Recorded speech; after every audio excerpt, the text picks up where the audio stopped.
What's going on, everybody? It's Mitch from RespectMyRegion.com back with another episode of the RMR Podcast. Today, joined by special guest Josh Schmidt, VP of Business Development at Natura. How are you doing today, Josh? I'm good. Thank you for having me, Mitch. Appreciate it. Yeah. Glad to have you on here. We're getting some more West Coast. We've dived to the East Coast the last couple episodes, so we on the same time zone today, man. Great to be here. A couple days before 420. Yeah, I know. The madness is coming. Thankfully, I don't know, my scope of work with clients this year, like everybody got their shit in order early, and thankfully I'm not as much like on the ground the day of, so I think I might relax this year. Yeah, everyone was pretty prepared over here too, and around California at least. You know, a lot of people are the retailers, especially on the retail side, were, you know, kind of between distribution and retail. We knew we had to have things ready a little bit ago, and then a lot of good events and a lot of things. You know, California has a lot of things going on. New York has a lot of things going on. A lot of people are going out to New York. It's going to be crazy out there too. But all in all, the people are just happy to be out again. I think the rain forecast up north shows a little opening in the weather, so it shouldn't be wet, which is good. People should be out. All Hell good. Yeah. Hell yeah. Yeah, I've seen that progression in cannabis where it definitely seems like this year, at least from my side, everybody's a little bit more ready. I'm sure if you talk to, you know, Weed Maps and the big platforms and advertising partners have been pulling everyone's teeth to get their shit in order months ago. They might say it's still a little bit late, but from my perspective, everyone seems a little bit more prepared this year than the last minute dash that's usually in an industry of people that are known to be a little late to the party. Exactly. Time moves a little slow. But anyways, you know, every guest I have on here, I like to start off with the question of their origin story around cannabis. I know you have quite an extensive history, but I'm just curious, kind of personally and professionally, you know, the start of Josh Schmidt in cannabis. Well, Josh Schmidt in cannabis started in, I think it was 92. I was 12, not even 13.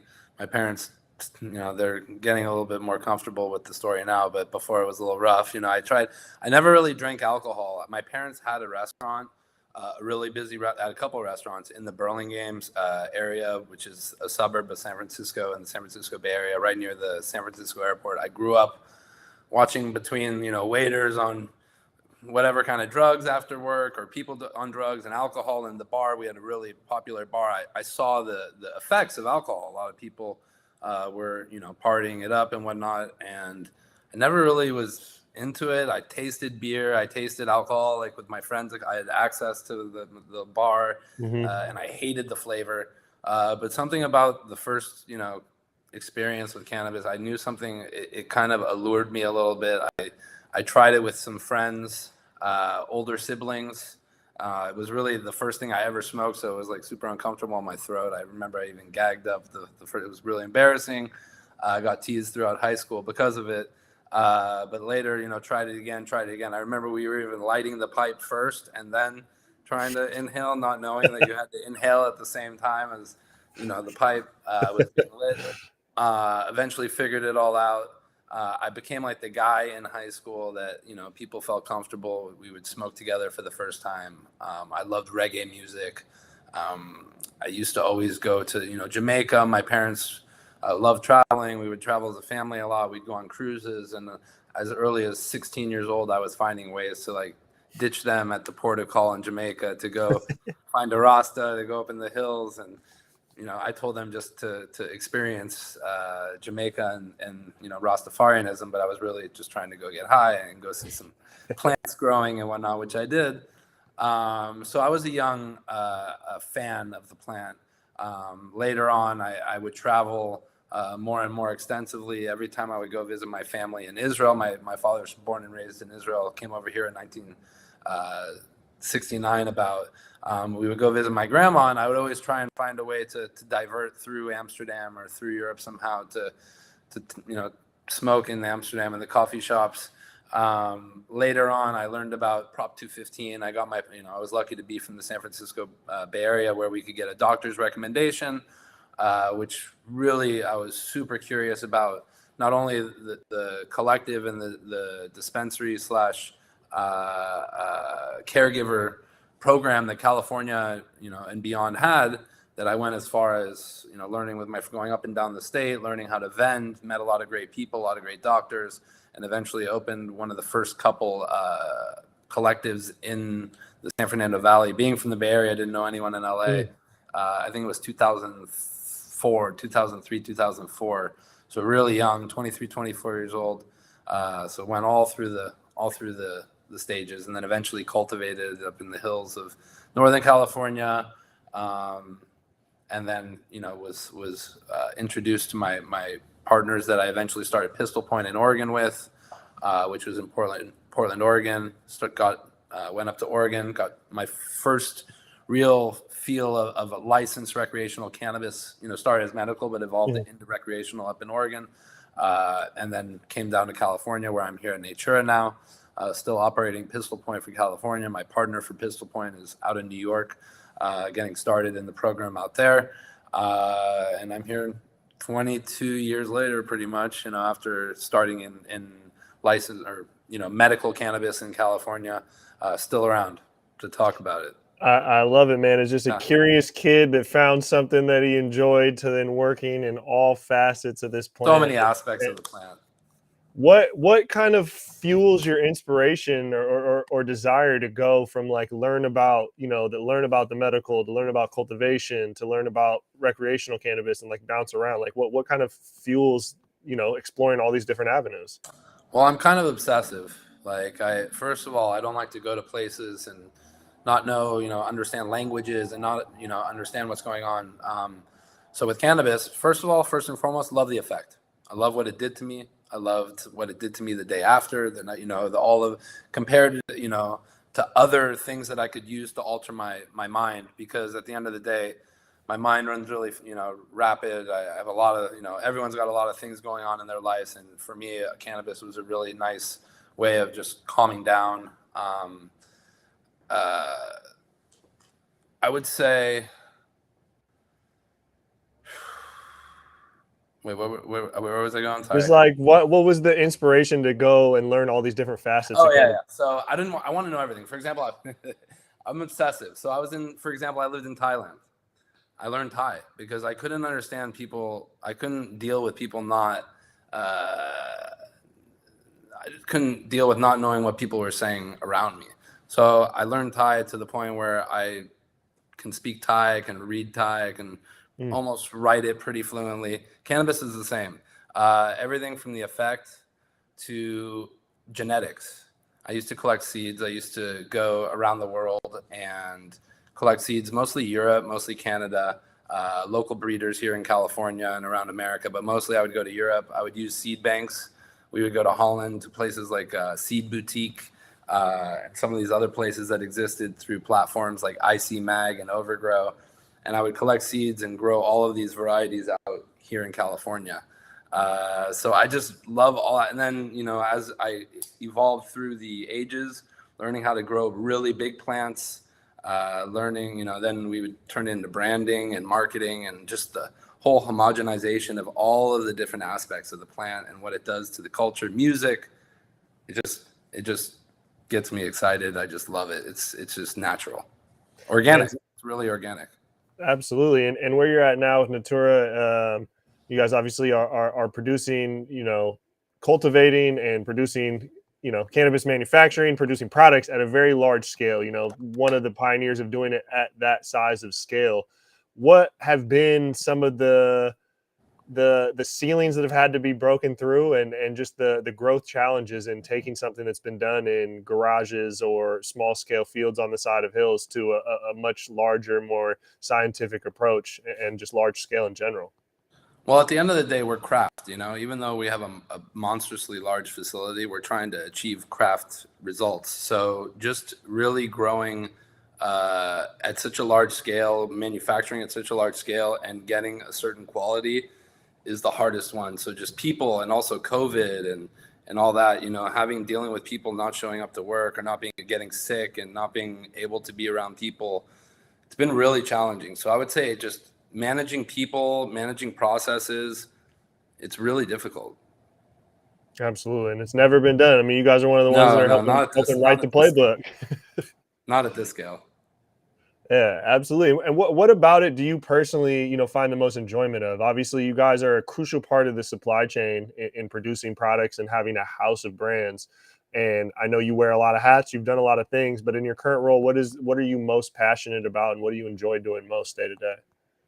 I would say people just dealing with the different brands, bringing the different brands like Fidel's, brand like Jelly Wizard, brands that have been in smaller areas, smaller demographics of the streets, the culture, bringing them to the masses, teaching people the stories. Managing brands and managing different manufactured products. It's really difficult, and just expectations are really high, and it just brings me joy to bring all these brands to market, to be honest. And just also just bringing these manufacturing practices and into this scale with this plant that we've been in the hills, been so far, been indoors, and now we're out in the open across the street from the Marines over here, next door to FedEx. It's a beautiful thing. We're doing amazing things to the plant that I would 10 years ago never think would be a possibility. Absolutely. I mean, that type of scale is helping normalize, just like you said, just sheer location of where you're at near these other entities and businesses of having cannabis there as a legitimate tax-paying business. It's a beautiful thing to see. I know your family has some history in the hospitality industry. I know I met your pops out there in Santa Rosa. You guys had a nice spread at the house out there for the last Hall of Flowers up north. Is that kind of where you find this joy of just being around people and connecting people? Because obviously that's such a huge part of the hospitality industry. Yeah, my dad and mom had a restaurant growing up, a couple restaurants, and my mom was at the front of the house and my dad was back in the kitchen. And it was really the way I came up, learning how to deal with people and relationships and whatnot. And there, something about cannabis is you have to tie it all together with the relationships, with personalities that I love. That I was trained in that. I grew up, in the front, in the back of the kitchen, dealing with maitre d's, dealing with waiters. It was amazing. It was something that I wouldn't trade for the world. My uncle was a chocolatier. I watched the joy that he brought to people's, lives through his chocolates, and imagination and creation. So I'm really just trying to live in their footsteps. That's awesome. Follow in their footsteps. Yeah, continuing the legacy. I want to take it back a little bit, to the collective that you started down in Van Nuys, the LA area. You said, you're not from that area, a little bit of a transplant, but obviously SFV is another. I mean, you're from the Bay Area. That's a historical landmark for cannabis. So is that SFV? What was it like kind of going to such a historical area where you didn't know people? And then why was that kind of the destination of when you started the first collective? In that area, you had a really large population that had no access to cannabis. So we were just really trying to get to the masses. There was something in, small network in San Diego and in LA, but nothing in that region of San Fernando Valley. So we just found a really good opening on Craigslist in the strip mall in Van Nuys, and we attacked it. And we had a first harvest in the hills of Oroville that the Butte County Sheriff's pretty much asked us what we were doing, and we said we wanted to form a collective, and they led us towards starting a collective. And we decided to just talk with a lawyer, and he said, go open a collective. And we found a strip mall, and that was the first place that we could find. So we just started there. We had big dreams. That's interesting. And that's, that obviously initial entry to the market grew into Pistol Point, which is a super large, the Pistol Point's entry in Oregon, which is a very large, scale production or cultivation, especially at the state of Oregon. That's sees a lot of craft. What was the desire to go to Oregon, and what kind of led to that part of the journey taking you to Portland? I was in my farm in Northern California, and a couple gentlemen came and found me. They had a big dream of going to Oregon and starting in Oregon. So I ran with them up there. It was a great opportunity. We had first to market opportunity in Oregon, brought the crew up to Oregon, and it was really just opportunity and being first to market and just being up there and just getting started. And, they were everyone, my partners more on the ground up there, just really scale things really quickly. And before we knew it, we had something great. And the brand Pistol Point, the name was come up by my partner, and partners, and we really just, they were on the ground mostly. I was down here in California taking care of my family, my son. I would go up, occasionally sent up the troops and the genetics and whatnot, but they were really holding it down. Absolutely. And so that was always the goal, was to bring that back to the home state of California. Exactly. Yeah. For my partner, it's the other partners to take it back to their home states of the Northeast, New York and New Jersey. Right. And that's what, I think a lot of people sometimes forget how, in terms of recreational legalization, Washington and Oregon were ahead of the curve of California. Although California, the accessibility and the culture and the commerce of cannabis, I say, has been much more established in California for a lot longer. Just this recreational ball game, a little bit shorter in that. Exactly. What was the significance of bringing that back to California and obviously getting in it with the remarkable facility that you guys have? Well, for me, it was staying close to the family. My son, as he got older, the younger son, he was getting a little bit more difficult with his autism. So I would find myself needing to be closer to home. It was a great opportunity here because Ori, the founder and CEO of Natura, had such an incredible vision and backing with his investor that I couldn't really see a better place to get started. I had, my uncle used to have a smaller chocolate factory that evolved into a really big chocolate factory that eventually sold to Hershey's.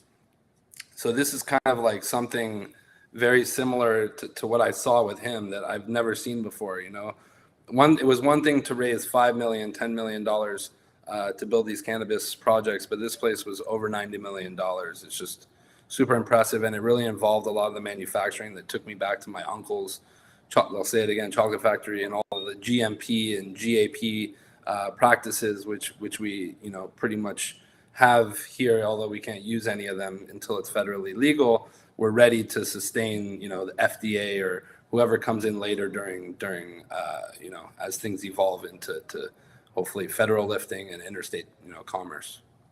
Yeah, and then the current vision or operating scale of Natura, obviously you guys are part of that supply chain, curating products, cultivating, manufacturing, but you're really housing. I mean, you guys have some in-house brands, but you're also housing brands. Where do you see this model fitting into the market right now that's continually to evolve? We have, we do everything here from like white labeling to contract manufacturing to private label for just, certain collectives and dispensaries to creating for certain brands. Right now we're creating a couple brands in-house for the first time. It was something that wasn't in our model originally. It's something really fun that we're just getting started on our sales and marketing. We're just building our sales team. We're just building all of those aspects that we didn't quite think about we didn't really put a lot of effort or finances into until the end, because this is very much a factory. So I'll just go back to just really loving these brands that we started with, D, which is a collaboration with a group that's a Thai, solventless hash rosin gummy, which has, 6 really unique flavors and about to be a 7th flavor. Tamarind that we're adding in, which is a Doja Pack collab has like RS11 solventless hash in it, which is really cool. You have 7 flavors there. We have Jelly Wizard, you have Fidel's, you have Pistol Point, you have some of these other Sluggers is a brand that we're about to launch, which is an infused pre-roll, which is super fun. We're using Vibes papers. We're using all single source products, everything from here, from HDE to solventless hash to flour, just all no trim, everything really good. So really having fun on the creative side right now. It's something we didn't really think about at the beginning because other people were bringing us the packaging and bringing us everything. Now we're doing it ourselves. So it's fun. Absolutely. I mean, you guys have the creative, you guys got the creative playground down there to kind of create all these different products. How much fun for you is that kind of that R&D phase of trying these different products and helping kind of guide these people down the path of creating something new? It's fun. It's fun from the cannabis stuff. It's fun from the extract part. It's fun blending. The kitchen is obviously the most fun. That's probably the room that you have the most pleasure, as far as like experimenting and whatnot. And we're just getting started with a lot of the solventless hash rosin vapes and a lot of the live resin vapes. We just got extraction on last, so we're having a lot of fun in there. It's something that we didn't even anticipate day one because Sacramento didn't even allow hydrocarbon. So after they allowed it, we amended our plans and got live resin, the live resin capability put in here. So we're doing solventless and that, just really having, just trying vapes, making vapes. It's really fun. We've done a lot of things in the kitchen. We're creating, special edibles that a lot of people haven't quite put out to market as far as cannabis. Some of our partners that we're working with, such as Alien Labs, are creating amazing edibles that are about to hit the market, some gummies that are going to be crazy. Jelly Wizard is coming out with his line of edibles, which are only available from friends and medical in the past, and now they're going to be available everywhere. Stizzy carries them at every retail, which is amazing. This is a guy from Humboldt that's been growing since he was young. He's pretty much third generation grower, and a single dad from Humboldt, and really had a vision and a dream, and his brand got brought to life and is being. That's what I really like, and I like to compare a lot of these brands. If you look at the liquor world, especially Kentucky whiskey, or like even like the South, with Tennessee and Jack Daniels, and a lot of those kind of guys. In a sense, those guys were like gangsters, or not gangsters. Those guys were like outlaws and stilling, and eventually it became legal, and they got marketing teams, and they built out. It's very similar what we're kind of doing in the cannabis to what a lot of the liquor, the distilled Kentucky whiskey, and a lot of the bourbon guys and whatnot. A lot of parallel similarities between the markets as far as like the evolution of the brands and becoming mainstream. At the end of the day, we're just really trying to make great products that, if you read the ingredients, they're made with a conscience, and you feel good eating them and using them or smoking them and whatnot. They're made with care. And although we have a really large 12-acre facility with over 300 employees, we're really just there's a real great energy here, a family vibe.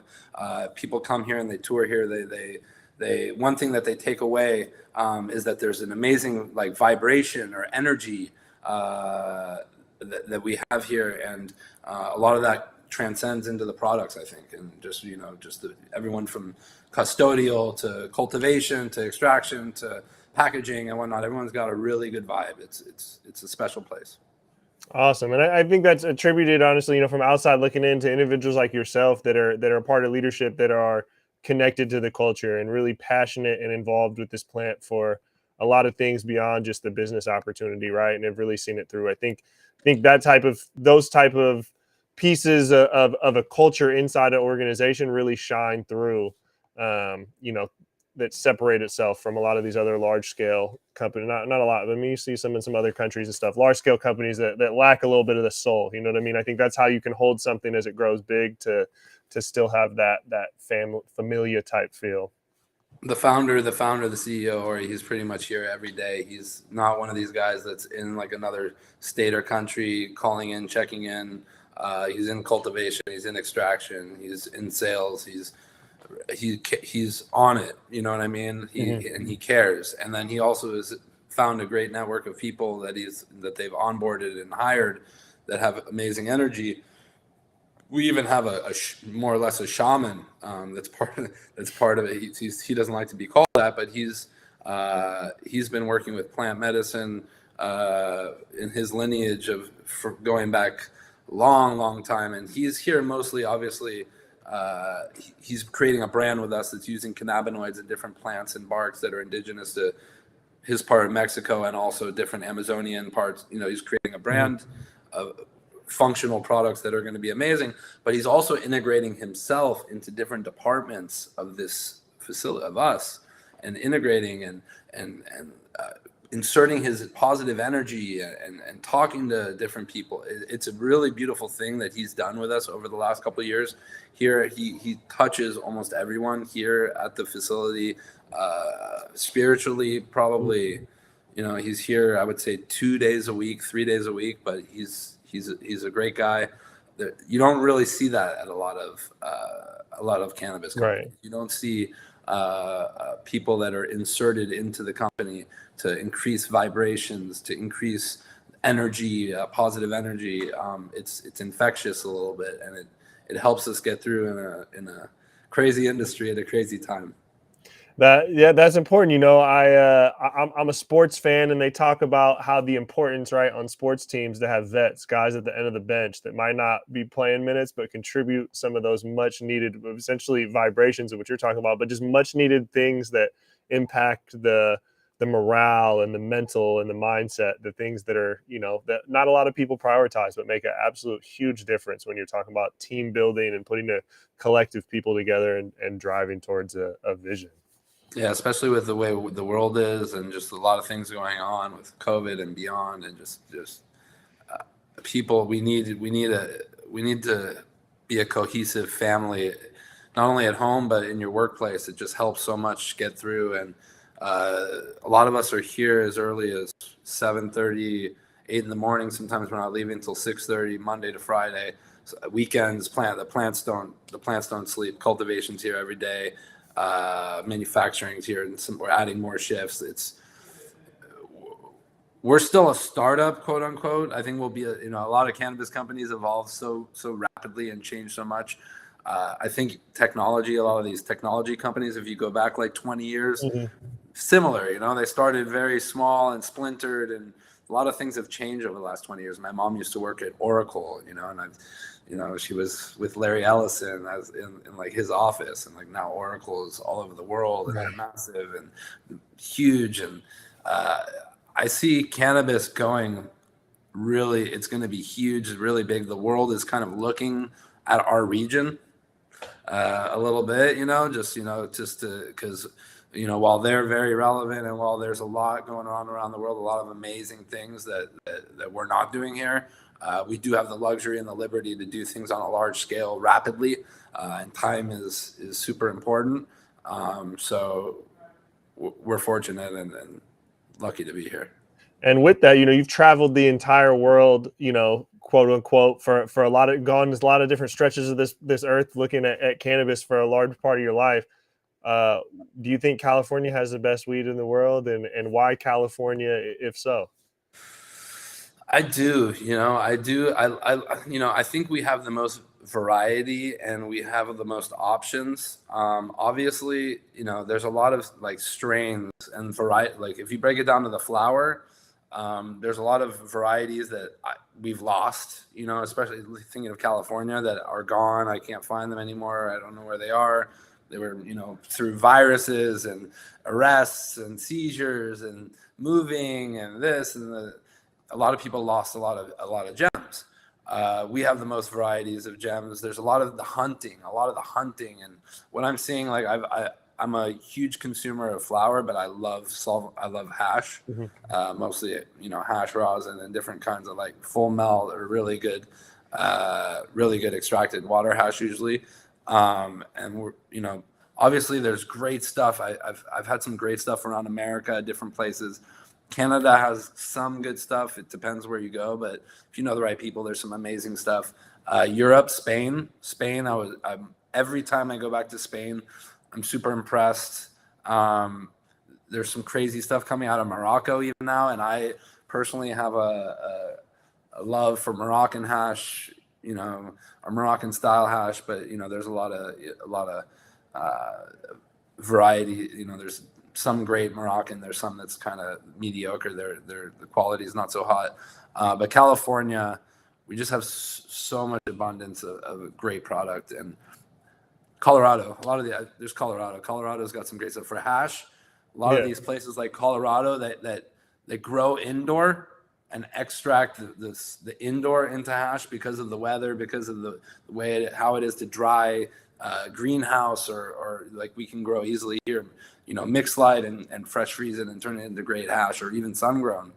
Colorado, it's not that easy. So I've seen some crazy, Michigan and Colorado indoor converted to solventless hash rosin or even live resin that blew my mind.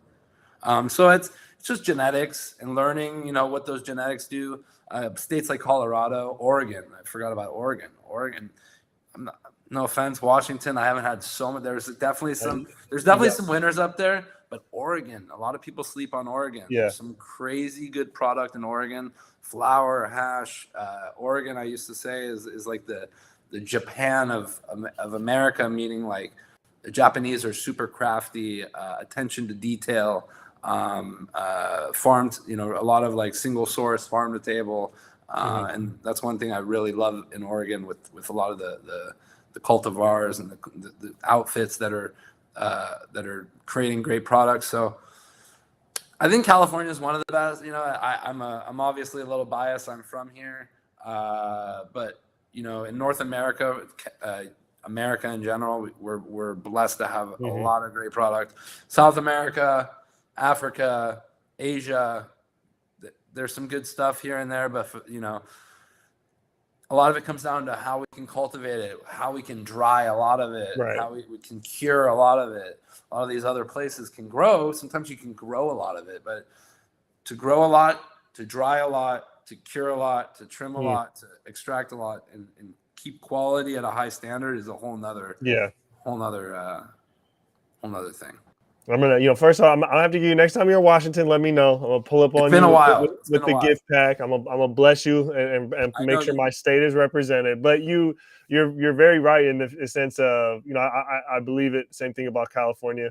Living on the West Coast, a lot of people in the industry in Washington or Oregon think they're the best for the same reason as you. I think California leads the way just in terms of volume. There's the most people there that are getting the most nerdy about it, that are growing the most, that are pheno hunting the most, and it just gives you an unbelievable amount of just new flavors coming out. And sure, they'll be copied the rest of the country or world after, but that's usually where a lot of it originates at the last couple decades. So I think California takes the cake. But Oregon, back in my legacy days, being in Washington, we always prayed for a Northern Cali plug, but I always say we settled for a Southern Oregon plug. And honestly, there was a lot of stuff that was probably Southern Oregon that was sold as Cali, and nobody 100%.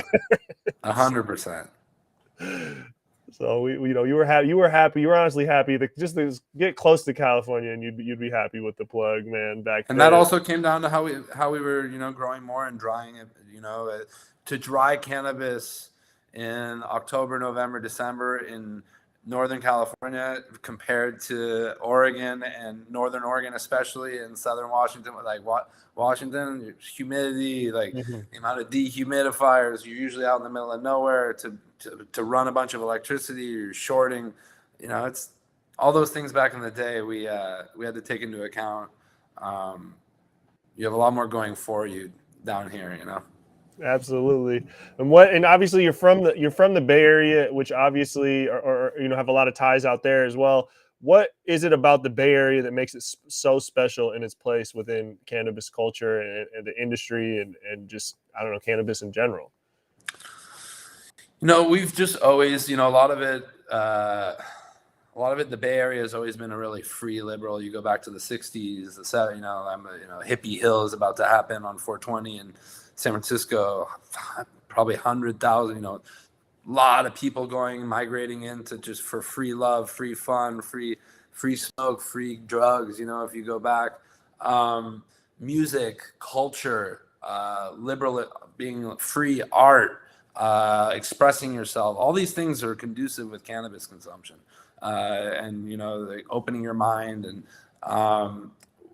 if you go around the Bay Area from, the Marin County and up going into Sonoma, and then you go up the East Bay and South Bay, all of those little areas have traditionally, you'd go to a concert at Shoreline, you'd go out to, even the Candlestick Park, you'd have Jerry Garcia performing the Star Spangled Banner and the Deadhead showing up to the Giants game to smoke joints, like in the ballpark, just things like that happened in San Francisco Bay Area. So that culture, that counterculture, Wavy Gravy, like all of these people that were, living in San Francisco in that time period, then heading into, people like we had all of these advocates like Dennis Perone, and you had he was in San Francisco with Wayne Justman, all these guys really doing amazing things in San Francisco. Then you go over to Oakland and you have Ed Rosenthal, and you have those, they were in the East Bay with Dr. Todd and all those, and then you got, so, and then you had the lack of access in the South and where I was from, and then down to San Jose, and then up in the North, Marin, lack of access, and then you had what you had up in Mendocino coming down. So for whatever reason, we were just on that receiving end of great, flower always either coming down from the 101, south. But at the end of the day, it was where you had Shoreline. It was where you had the big arenas in Oakland or wherever we were going to raves and partying as youngsters. Like there was always a lot of cannabis. So, usually in these places like Vancouver, British Columbia, Portland, Oregon, Seattle, LA, if you follow, a lot of it's that 101 Highway 5 coming down, where a lot of that either BC was coming down or the California cannabis was making its way down the freeway from, Trinity, Humboldt, Mendocino down. You just follow it. That's where a lot of consumption was. Absolutely. And yeah, you guys were the benefactor of being not too far, the biggest metropolitan area close to the hills up there, man. You guys got to sample a lot of stuff before everyone else. And we're the big, producers. The West Coast is the producers, and traditionally the East Coast were the consumers, or other places were the consumers. And, because of the weather, mostly you can do amazing things under the sun, and from Southern Oregon down, to throughout California, microclimates that are just amazing for cannabis. You can grow one plant and get amazing yields, and the quality comes out beautifully. So it's a beautiful microclimate for cannabis. We're lucky. Absolutely. And then also, your Bay Area ties. I know you've worked with Cookies and Burner in the past on various projects in a couple different ways in a couple different states that I know about. When did you first kind of cross paths with the Cookies fam and Burner?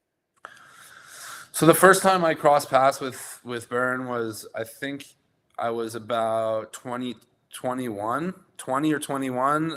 There was a dispensary called the Hemp Center on Geary Street in San Francisco. We used to follow this California Normal web list that would, every time a new collective or someone would pop up, it would have Hawaii, it would have, I think it was Canada, it would have Alaska, it would have Oregon, Washington, California. And, if a new place popped up, you'd have the address, the phone number, and how you get a hold of them. So I would, follow the list, and I would want to try everyone in San Francisco. I would, we had nothing down by me. So I'd get up there, I'd get my doctor note. I went into this one place, had like the Rasta colors. You check in, you go to the back, and a decent amount at that time of the collectives or the dispensaries, you could smoke in too. So you could buy your medicine. They had bongs, you could roll it up. They'd have volcanoes. You could just chill. You could do whatever you wanted. They weren't pushing you out or whatnot. So he was a bud tender and kind of working at this one shop that I would go in, and they would have really good, I would go around to all the places, analyze the cost, the quality. And it was definitely one of the best shops, great vibe. From the moment you'd walk in to you go back, everyone back there had a great vibe. So it was mostly on that side. Then eventually we learned how to vend, which providing product to all these collectives. And that was one of the first stops we went to because we loved being there. All we wanted to be was on the menu. So it became, closer that way. And then eventually when I moved down to LA, it was kind of like, hey, we're opening up a shop in Studio City. Someone comes up here, or if somebody asks you guys where to go in LA to get good stuff, tell them THC Van Nuys, and start pushing. A lot of people started getting pushed down between him and the Hemp Center and other places like the Love Shack that supported us a lot from the beginning. We're sending a lot of people down to LA to get meds from us. And then eventually he even started like coming down, and he'd hang down in LA and point, different suppliers in our direction because we were reliant on really good medicine at good prices. So kept in touch, and then everything kind of fell off a little bit as I just started growing a lot more, and I went to Thailand. He started growing into music a lot more.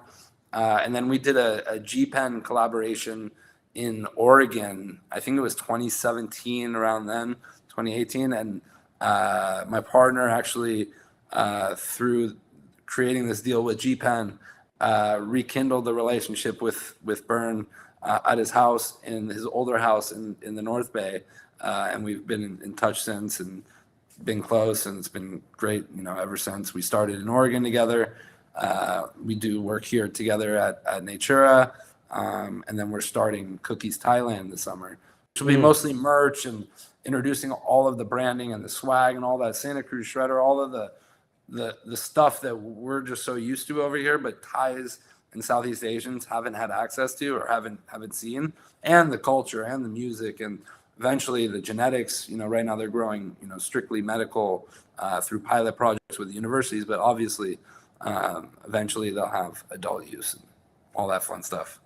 Awesome. Yeah, such a crazy story and intertwined with the legend. I mean, you're a legend yourself, so you hold that status in this space. How dope has it been to get to Thailand? Because I know you have some ties out there. Obviously, you lived out there, and you brought this product line that's inspired by the flavors over there at D-Thai, which are great. I was gonna say the pineapple are great. I think I had the jackfruit we're hitting too. I've had a couple of them, but I'm just always a pineapple guy, so that's like my go-to. But how cool has it been to see kind of Thailand take this? Because I know they've been exploring medical cannabis for a while, and I know some places in Southeast Asia have been a little more lax on drugs or anything over the years. But what has it been to see kind of their program get developed and how they've started to kind of break the stigma, if you will, over there? It's amazing because when I first visited Thailand in 2005, it was New Year's Eve 2005. So going into 2006 was my first day in Thailand ever. And at that time, the Bangkok Hilton was what they called the jail right outside Bangkok. And using drugs at that time, they had just the government, they had just exiled, or they were exiling the prime minister. And they had just killed like a couple thousand drug dealers for, you know what I mean? So it was really not the place to be using or consuming or selling drugs. So I, coming from California, I was in the dispensary, using a lot. I literally quit for my 3 weeks. I had such a hard time sleeping and eating for the first 5 days. But I was so nervous and I didn't want to get caught, and all my friends made me nervous, and I didn't really see anything around. You didn't see it. Saw some reggae bars here and there. That used to be the wink, wink, code for a tourist in Thailand. If you're in Bangkok or Phuket or Koh Samui, find the reggae bar, ask the dread-headed Thai guy for a little bag on the side, and usually he'll take care of you.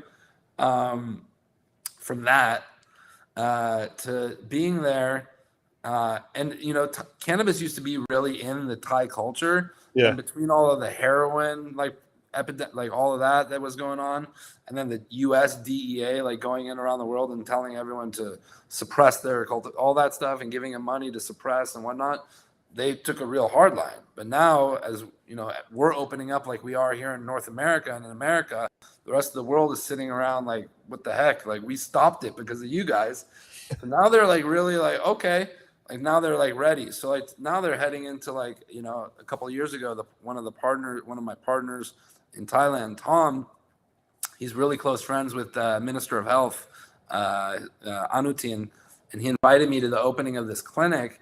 And they had, you would go to a sports game and have the mascot of the dancing guy with the whole outfit. They have a weed leaf. His name is Mr. Weed, and he's government. It's federal. He's a government dancing weed leaf around, and it's gone from that to that. So now the craze is taking over. Now it's a little gimmicky. You have a lot of derived from hemp leaf. So it's not really even the only true CBD, which is still the quality is not so good, is still coming from these clinics, which are still a little bit more regulated. Otherwise, all of the gimmicky stuff on the street that you can buy, like a tempura hemp leaf on top of your ice cream, it's not going to really make you feel anything. It's more that breaking of the stigma, which is something that they're going to do really rapidly and really quick. What they have to do in the next 2, 3, 4 years is what we've done. We've had the luxury of doing here over a long period of time, but they'll go really fast, and they're really excited. And it's just amazing to see, because you'll have a lot of the countries like Singapore, Indonesia, Vietnam, Laos, all of, they call them ASEAN. It's the Associated Southeast Asian Nations. So it's all of the Vietnam, the Myanmar, Brunei. They're all looking. They're all looking at Thailand. They all will fly at Philippines. They'll all come into Thailand. They'll be able to hopefully, consume similar to how people used to migrate into Amsterdam from around Europe or from around the world, and then not take it home, but just enjoy it there. In Thailand, between the spas and the beaches and the food, it's not a bad place to consume cannabis. Yeah, they got some tourist pull, huh? It's gonna be good. Yeah, that's epic. Well, yeah, thank you for sharing that insight from out there. Obviously, again, we've talked about you traveled a lot of places. You've been in this game a long time. You don't have to give me, your top 5, dead or alive strains. But what are your favorite? What are some of your favorite cannabis strains? A couple of them are dead. Not dead meaning like I would love to see them again, but I haven't found them in a long time. The original cat piss that I used to get back in high school, that was just like pure ammonia. It wasn't like a train wreck, but like a train wreck had a little bit of that ammonia. It was like an ammonia-ish, but cat piss was completely different. Just would smack you in the face. Another one that I haven't seen in a long time was when I lived in Santa Barbara for 2-3 years. It was called the Gar, which was like, it's not GMO. It's like a raw garlic strain that was just like raw garlic, racy sativa, racy narrow leaf, just crazy garlic flavor. So when recently in the last 5 years, for seeing GMO come up was crazy and cool because it had those same flavor profiles, but not it's not the same. Just a real my friend Sean, who was he's still around growing and whatnot, the real OG, the pure, the speaking of SFV, just that gas, just a really good gas. It's hard to find sometimes now, especially with everyone, migrating into the dessert strains or the gelatos and all these runts and the colorful strains. So a lot of people forgot about that for the last couple of years. So I would love to, even sour is sometimes a little racy for me. If I'm gonna go gas, I'm more on the OG, but just that smell is just kind of makes you happy just to smell it again. Some of the old NL5 haze, just an original NL5 haze. Something I haven't smelled or seen in a long time. It's just fresh, breath. This one of my favorites. I think that was close. 4. That was 4. Yeah. Are you on the gelato and the runts hype train? You like some of that stuff? I love them. They taste amazing. Oh, Skittles. Yeah. The Z. Yeah, I'm the reason I like the Z and I love a lot of those those type strains is the way it tastes all the way down to the end of the joint. It's not just the beginning if you're smoking a joint. Or obviously the hash is amazing, but those sweet reminiscent terps of just opening your favorite bag of treats. Yeah, that is a good point. A lot of that stuff does tend to have that whole joint, whole blunt. I mean, that's the thing. Once you work in this industry a lot and you get a lot of product, there's a lot of stuff you get halfway and you're like, the taste is gone. I have no interest in consuming this. No, but everything's out there in the world. One thing I learned through all my years of hunting so many strains from the I used to buy there were hype strains. We used to buy a lot of the chem crosses and the OGs and the sours, but there were also the NL, the NL crosses and the even the original skunks that we used to hunt through. So many skunk number ones. We would find some pheno sometime that would smell and taste like black pepper. I haven't tasted anything since then that tasted like black pepper. Or there's just crazy pineapple. Some old Maui strains I used to get at the hemp center. That one grower up in somewhere, I think it was North Bay or San Francisco, was bringing in pure pina colada, crazy pina, or even the old Indiana bubblegum, that was really you would open a jar and it was like bazooka bubblegum. Those are terps that I'm only smelling recently, and fake, botanical terps or whatnot. But they really exist out there in cannabis in flower form. They're just so lost or gone, or people just don't have them around anymore. But they're fun. I feel you. I definitely have some strain, some stuff that I got in the earlier 2000s that I haven't quite got. I just bought a jar of something the other day, and I was like, "There's something in this that is associated." I can't even remember what strain, but I know exactly who I got it from. And I used to love, they had just a couple flavors that you rotated through when you're getting packs, and one of the ones that was always the one. I can't even remember the name of it, but something A in lot this. of those are Like, usually just seed hunts, that yeah, it just people took me pop. back like 12 years instantly when I smelled it. I just thought I was in my only small That's child. the one that's what's lacking. A lot of the nostalgic smells that bring back memories that hopefully now people are hunting with new things and whatnot, but people are always creating new varieties, and that's the fun part, right? It's just what's next and how it makes you feel, and at the same time we're all different. The flavor is one thing, the taste is one thing, but how it makes us feel is different. What something does to you might do something differently for me, what might do for the next person. Much like alcoholic beverages or anything that alters your mind a little bit, we're all different. So it's just beautiful to see what does what to certain people, but the hunt is fun, just hunting new varieties. I love it. Absolutely. Yeah. No, as a consumer, I love it. I mean, there's always just stuff coming out that you like, and then Shout out they to the break breeders. down the derivatives of it, and then you find, oh, I like that strain because of this, and then you can explore all the shit that they cross with that to find something new. Nobody does this. One thing we used to even talk about before it was legal like this is like Right. name another type of agricultural plant in the world. Like think about how even before it was legalized like it is now, how many people have crossed so many varieties. Like you don't see, I mean, I know there's a lot of tomatoes, I know there's a lot of apples, but not like this. This is just like it's amazing. Yeah, we're really nerding out over this shit compared to those industries. I got one more question before we get you up out of here, man. I'm just curious, in that quest that there's always something new, there's so much coming out. What are some of the tips or key things that you like to keep in mind when it comes to starting a brand, or for people out there that are starting brands? What are some of those things to keep in, like, just pieces of wisdom that you have for them to kind of keep in mind when it comes to not getting caught lost in the sauce and standing out?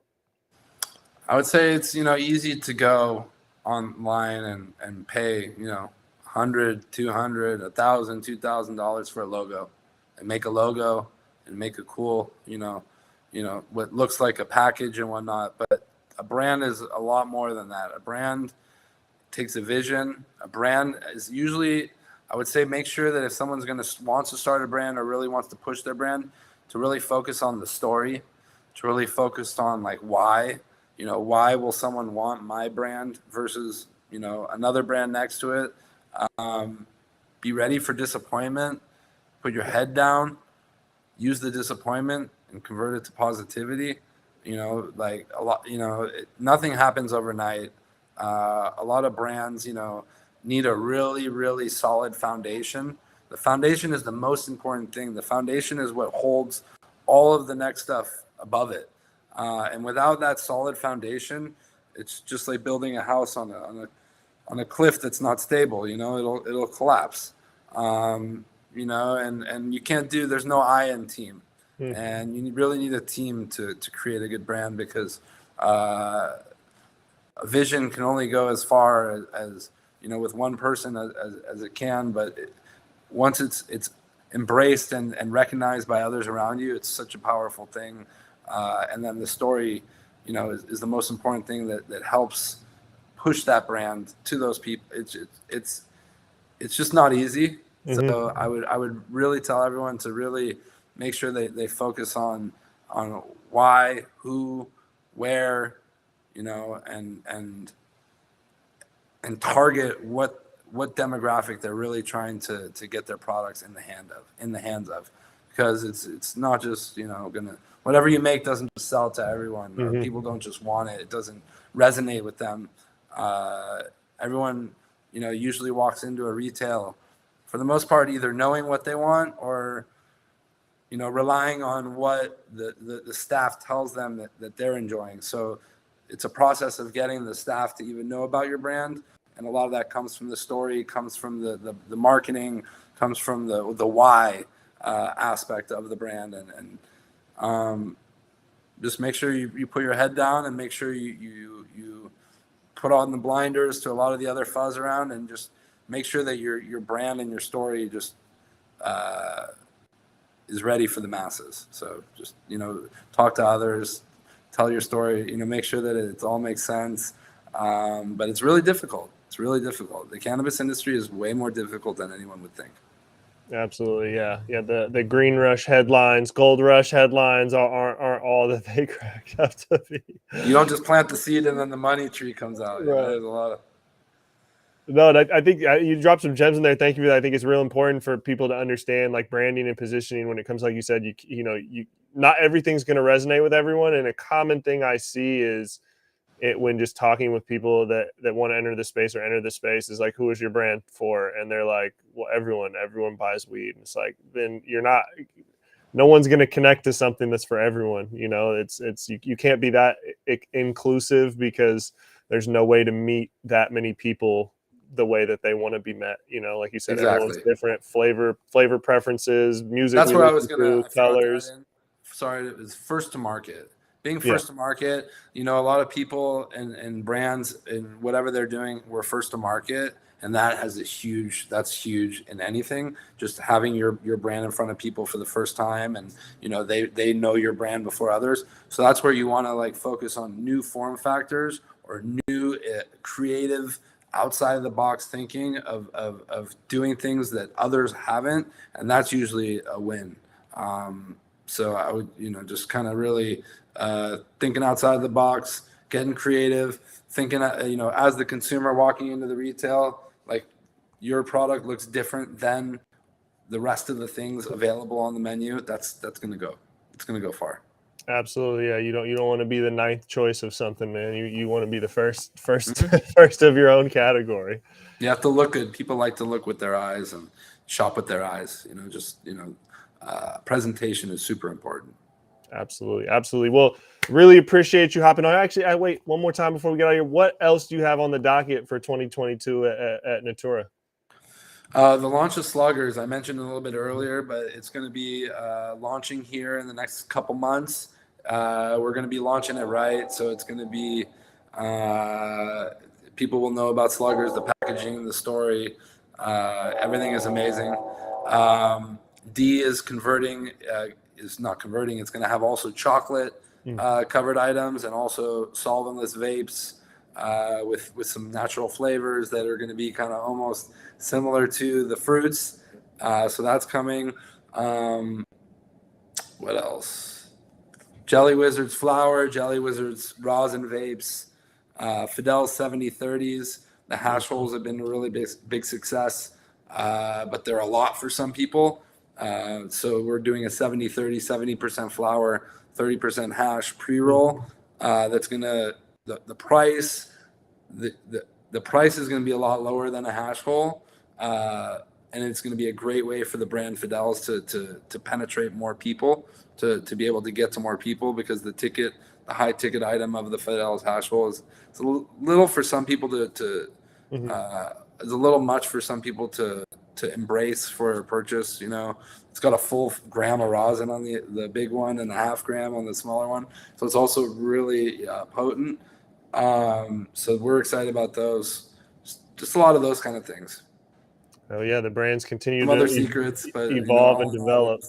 Focus on making more, adding more SKUs to all the brands, creating more things, and just having fun. Hell yeah. Awesome. Well, I'm excited to see some of these developments and taste some of these products and flavors, man. And really appreciate you hopping on here again, Josh, today, and sharing insight of your expertise, your journey in this space, and what are some of the things you guys are cooking up down there. Thanks for having me. I appreciate it. Awesome. For anyone out there looking for more information, Natura.io is the website. Everything should be on there, correct? That people need to find all the things they want to find. Yep, everything on there. Got it all for the most part. And you can go on my personal KhunJosh80, KHUN Josh80, and then I think Natura is Natura _California _ or vice versa, Natura _official / California. One of those. One of those second, third generation Instagram handles with we all know. We all know the struggles. Awesome. Well, thank you, Josh. Appreciate your time. Take care. Episode 35 of the RMR Podcast. If you're watching on YouTube, make sure to hit the subscribe button. check us out. Leave some